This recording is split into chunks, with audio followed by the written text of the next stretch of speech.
Last time we said a fond farewell to Gibraltar and the Mediterranean Sea as we started our journey home. We had a pleasant start as we hugged the coast to avoid orca interactions. This time we push on towards the Algarve, but things take a turn for the worse as we are plagued by anxiety, illness and insects.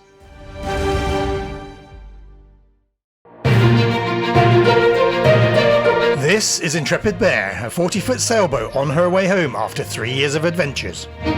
Join us, Kate and Ian, as we navigate the challenges of voyaging back to the UK.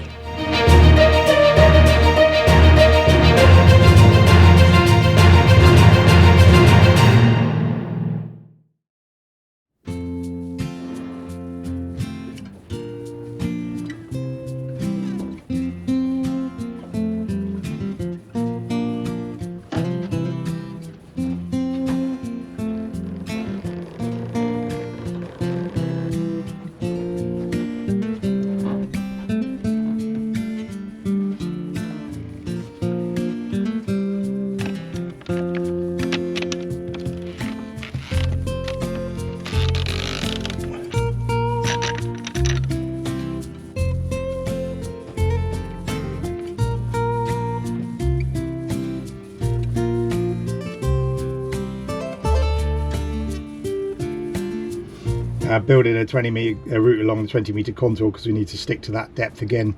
It's not so bad for orca attacks up in this area, but there have been some, so we'll follow that contour around all the way to the Guadiana River. This bit out here is there's some kind of ship handling facility. It shows like it's not a pier. You'd think it might be a pier, but there's like a great big floating buoy. And last time we were there, big ships tied up to it, so in there, but we probably ought to go out around the end of that, even though it seems to be an underwater thing that just pops up into one. It's almost like there's a big pipe under the water and then a connector to the pipe this far out, but we'll go out around the end of it just to be sure it's not too deep if we do. Okay, 66 miles, so we'll get out, we'll do it, so it should take us about 12 hours-ish, unless we can do sort of 7 or 8 knots, in which case we might go a little bit faster. All the wind's blowing across our starboard quarter, so coming from behind and on the starboard side. So the only thing I'll have to watch is not popping out the fenders as we roll down this pontoon. But basically, as long as I just push the boat off the pontoon a little bit, which I can use a bow thruster and port helm for, so I steer towards the pontoon, that kicks the back end out. Bow thruster can kick the front end out, just only needs to be kept away from the pontoon. And then once we clear the end, all I've got to do is hover in the middle of the aisle, and then the boat will be blown sideways, and also the prop walk takes me over to port and just reverse out, just let the boat go sideways out of the aisle basically. Okay, so I'm going to lean against the stern line, which is rigged as a slip now, so that will be the last one off. The rest of the lines however you like from the dock, and then get back on board, slip the stern line from on board. Okay, you go really nice and slow out because you have to put everything away. Yeah, yes, I will hover and take it very steady. Let's go. Let's go. Right, hold on, maybe. Thank you.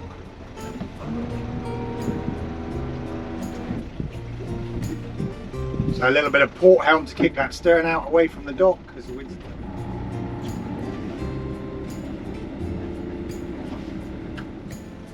into neutral well before the end of the dock, into a stern, give her a little kick, the stern starts coming across with the prop walk.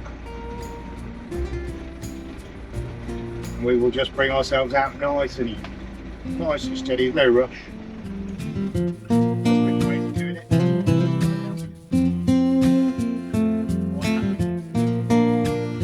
As we set sail into the glorious sunrise, it's worth mentioning the orca issue and our approach to it. A large number of boats have been damaged by orca interactions in the last few years, including around 5 that have been sunk. We choose to avoid the risk as best we can, and our main source of information is Orcas PT. They're on Facebook, the web and a Telegram group. Rui and Renaud are the scientists who are behind the group and give their time voluntarily. We choose to follow their advice, which is to keep to water that is no deeper than 20 metres where possible.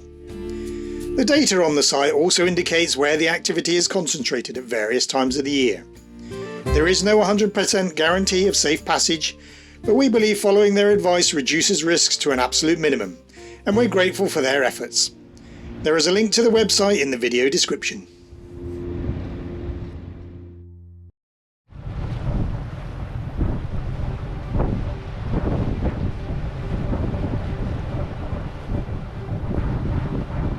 So we just turned onto our sort of main course, which is northwest, and we've got 8 knots of wind, apparent wind, just forward of the beam, which is actually equated to 10 or sometimes 11 knots of true wind, which might be nice sailing. So what we're going to do is we're going to put the sails up, and my plan is to adjust the ETA. So our ETA is currently 6 p.m. at the entrance to the Guadiana River. I'm happy for that to go to 7 p.m.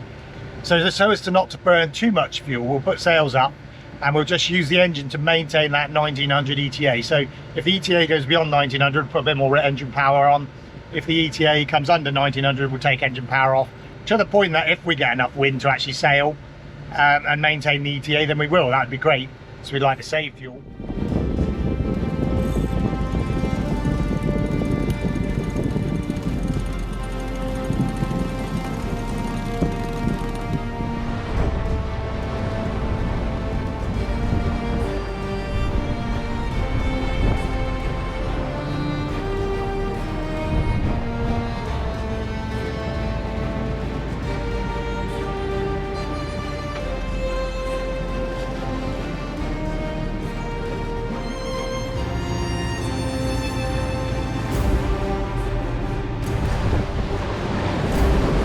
Okay, sails are nicely full, decent bit of breeze.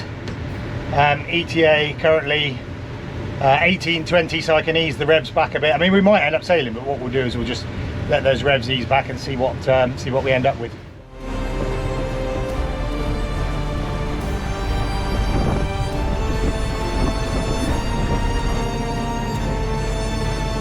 So we've just hit pot marker territory, the beginning of hundreds of miles of pot markers.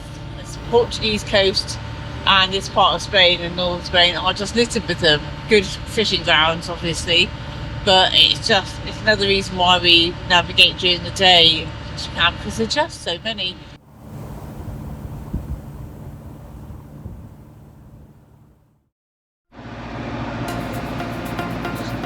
So what are you looking at? And so that gas pipeline, or the pipeline that I mentioned earlier, just trying to find out whether there's any restrictions sailing over it or not.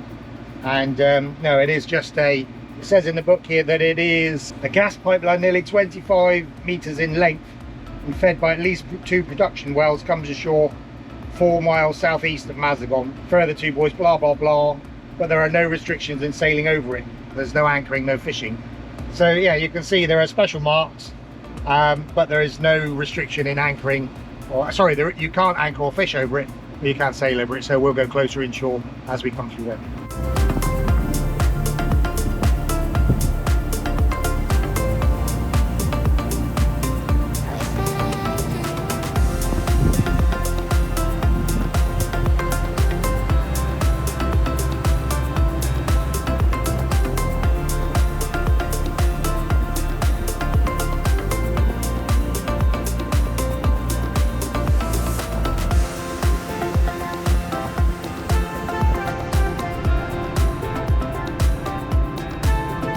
So we haven't filmed a lot because we've literally just been motoring along, changing the sails occasionally, but with the engine on, there's not much to tell you. But anyway, we're arriving at the river now, the River Guadiana. We've got sets of red and green marker buoys to guide us in, and we'll follow those up into the river.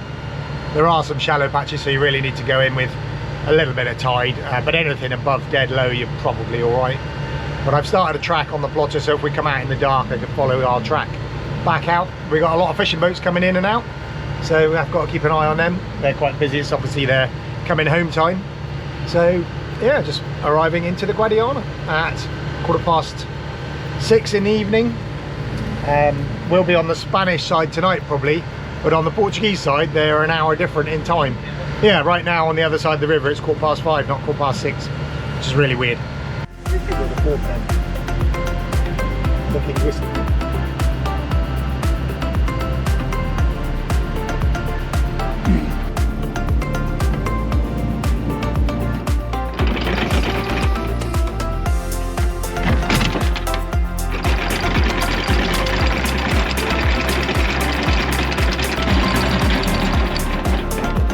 So yeah, yellow markers show 20 meters of chain. We've got about 4 or 5 meters of water here, and you're meant to have 4 times the depth, so 20 meters is about right. But you can see how quickly the boat is spinning around now. That anchor has bit into the bottom here of the river, and the river flow has gripped the boat, and she's just spun right round. And you'll be able to see the flow of the river on the anchor chain shortly.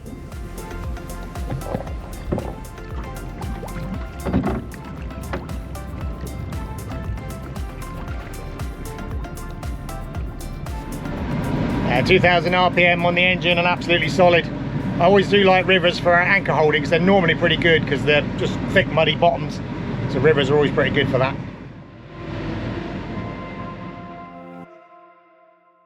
So discovered a slight bit of an issue with the, looks like we got some dirty fuel. Our fuel filters, luckily we've got this clever filter that sort of fills up rather than just blocks, and you can see by the level of the fuel in the filter, because it's got an upside down filter bottle, that you can see that it's getting clogged, and you're not supposed to change it till it gets to the black line at the very top.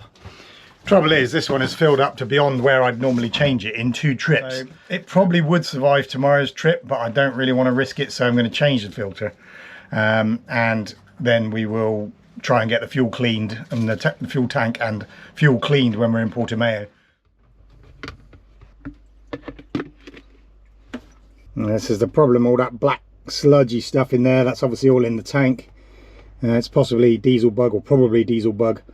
Yeah, when we get to Portimao, we've got one more longish passage tomorrow. Hopefully the filter will keep us safe and go in through that one. I have got a secondary filter down here as well, though. We can always swap over in emergency. There's yeah, so we'll have to get that tank cleaned out because that's a lot of gick in there, that's for sure.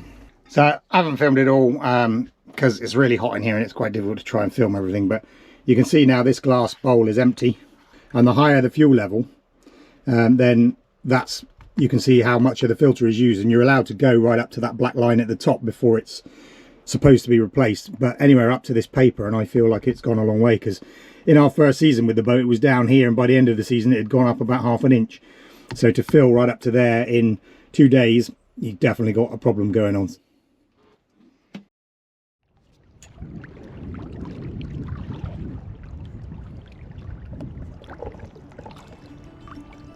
Yeah, you can really see the current there on the paddle wheel log. We're showing 1.3 knots and we're at anchor, so that's the speed of the river flowing past, spinning the paddle wheel log. That's why SOG is 0 and the speed log says 1.3. Now we're anchored on the Guadiana River, which is the border between Portugal and Spain. I mean, that's no big deal, but what is kind of amusing is that on the Portugal side over there, they are an hour time difference to here, so it's currently 9:25 here. It's only 8:25 over there in Portugal, literally just behind me. That doesn't sound like a particularly big deal either until you start trying to work out the tide times. I want to work out the tide times for this river, and they're in Portuguese time, so I always have to change the time for that. And then we're going to a place called Culatra today, but I need the tide time for Culatra as well, because you need to get that when the tide is going in. Here we don't want the tide too far out. So we had a really interesting conversation last night, Kate and I, around what time zone we were talking. So we get to Culatra at 1:30. Is that Spanish time or Portuguese time? No, that's Portuguese time. So we're leaving here in Portuguese time. No, we're leaving here in Spanish time. Are you ready? Yes, I'm ready. Okie dokie.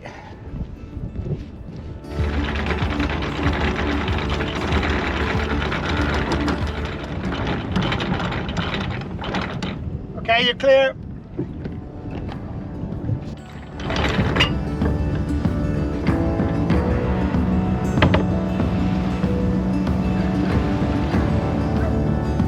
A little bit of swell coming in from outside. We did see, that's one of the reasons we decided to go to Culatra instead of all the way, as the swell is picking up through the day, and obviously a bit of swell's coming into the river here. A hell of a sandbank over on the port side, so we'll have to, that's why you have to be really careful coming down the in and out of rivers, because there's a really nasty sandbar over there.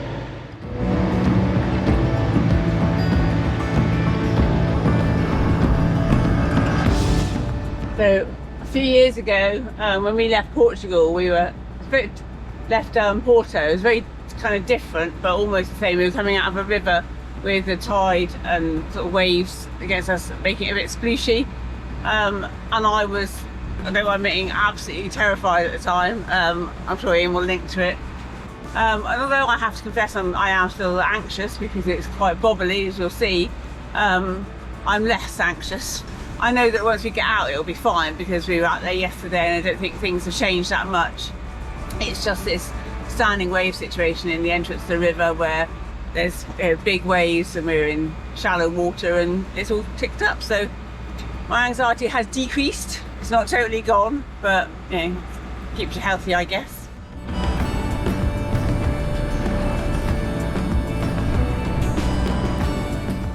How was that? That's a bit sneaky actually. We did see 0.9 on the sounder at one point, which is that much under the keel. Kind of how I calculated it, because we came in on the same track yesterday and we had 3.5 meters under the keel, and as the tide could be 2 meters lower, so I was expecting it. But when you see it, you still start to question your calculations, just to hope you were right. And with the height of the waves as well, a little bit squeaky just for a brief second.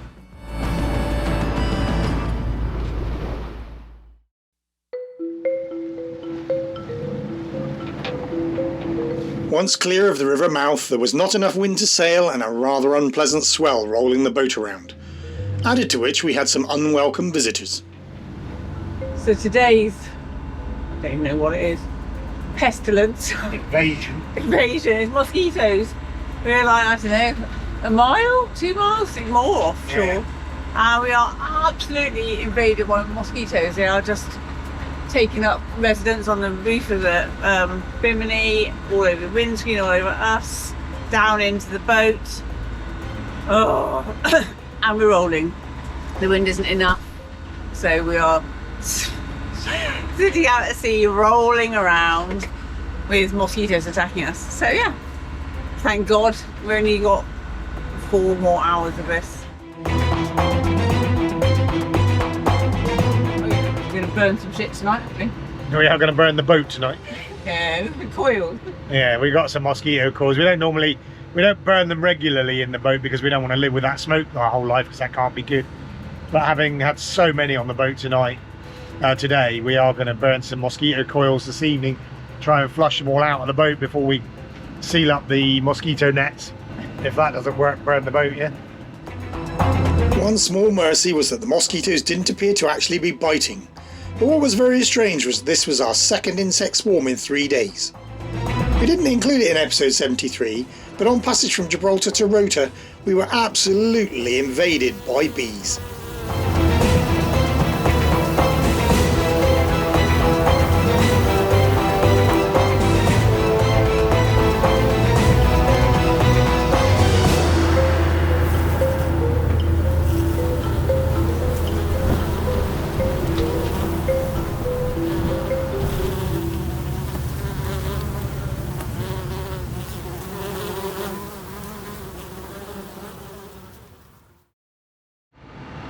So it's a big fish farm area close to the shore, and we're not allowed in it, and there are nets and things in there, so we wouldn't want to go in it. But at the end there is also, I can see some breaking waves, which is possibly all the water coming out of the back end of Culatra. So we've got a real dilemma as we continue to the end of the fish farm, which is about an hour, and see if there's room for us to squeak through, or we turn around now, which would probably cost us another 2 or 3 hours and take us into deep water to go back around the fish farm this way and out. Kate's feeling like crap. She's really poorly with something, we don't know what, like a cold or something, so that's not helping. So I feel bad that we're taking more time. In the event, we made it safely around the inner edge of the fish farm, but as the swell built, it was not pleasant. So closing in on the entrance to Culatra, there's a great big mole here, solid wall, and hopefully as soon as we get behind that it should be pretty sheltered. Fingers crossed. The tide should be flooding in now, so it shouldn't be choppy. It'd be nasty if the tide was coming out. And I can see breakers, but hopefully they're on the sandbar just beyond the entrance, hopefully.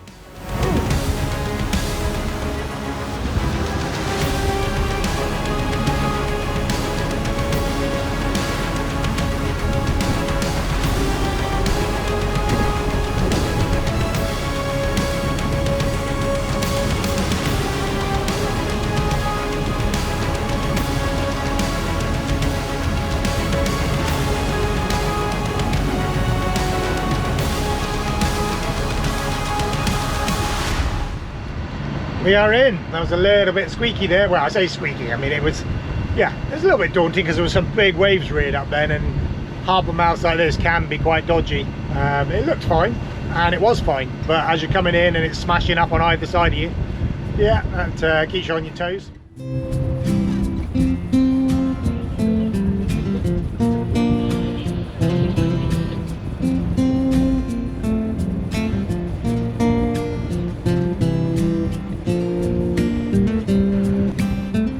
So we're in, thank God, flat water finally.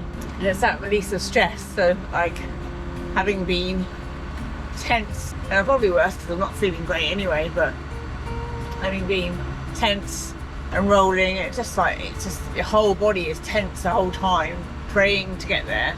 And you know, there's a point where you just have to keep going. You can't pull over, you can't get off the boat. It's just an endurance test, and that's what today is. So glad to be here. Really need to stop for a few days, try and get better, and yeah, just slow down. You know.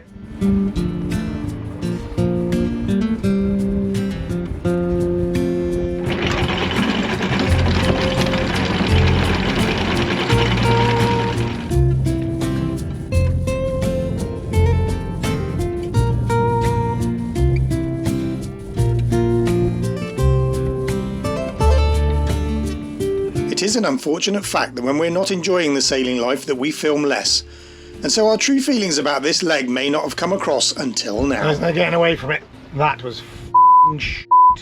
But Culatra looks lovely, so I think we'll be very happy here for a few days. I've just bedded the anchor in with full 2,500 revs in astern, hasn't budged, it's gone straight in, nice and shallow, nice bottom, lovely. So I think we'll be happy here for a few days to recharge. Hopefully Kate can get better, and we will just enjoy this time here for, I don't know, 3, 4, 5 days maybe.